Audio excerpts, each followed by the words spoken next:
ஓசூர் அருகே செல்போன் உதிரி பாகங்கள் தயாரிக்கும் தனியார் எலக்ட்ரானிக்ஸ் நிறுவனத்தில் பயங்கர தீ விபத்து ஏற்பட்டுள்ளது.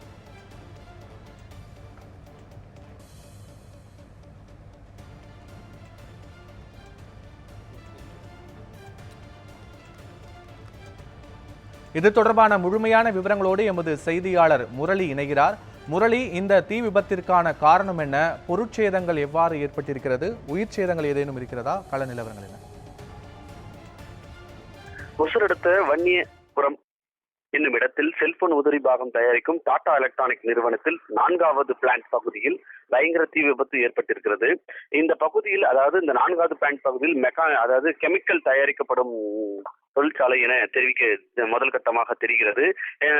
இந்த பகுதியில் இருந்து, அதாவது மின்சாரம் கசிவு காரணமாக அல்லது வேறு ஏதேனும் காரணமாக காலை சுமார் 5:32 மணியளவில் தீ விபத்து ஏற்பட்டிருக்கிறது.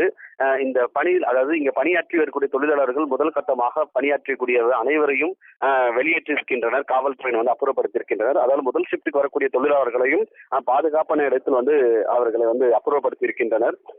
அதாவது ராயக்கோட்டை, தேன்கனிக்கோட்டை பகுதியில் இருந்து 4 தீயணைப்பு வாகனங்கள் வரவழைக்கப்பட்டு தீயணைக்கும் பணியில் சுமார் 3 மணி நேரத்திற்கும் மேலாக தீயணைக்கும் பணியில் ஈடுபட்டிருக்கின்றனர். இந்த தொழிற்சாலையில் பணியாற்றக்கூடிய ஒருவருக்கு மட்டும் மூச்சு திணறல் காரணமாக, அதாவது டாடா தொழிற்சாலையில் இருக்கக்கூடிய மருத்துவமனையில் அனுமதிக்கப்பட்டிருக்கிறார். இருப்பினும் அவருக்கு எந்த பாதிப்பும் இல்லை என முதல்கட்ட விசாரணையில் தெரிய வருகிறது. அதாவது தேன்கனிக்கோட்டை டிஎஸ்பி ஆனந்தராஜ் தலைமையில் 10க்கும் மேற்பட்ட காவல்துறையினர் இந்த பாதுகாப்பு பணியில் ஈடுபட்டிருக்கின்றனர். இந்த முழுமையாக தீயணைத்த பின்னரே இந்த சேதாரம் எவ்வளவு என்பது தெரிய வரும். முழுமையான விவரங்களுக்கு நன்றி முரளி.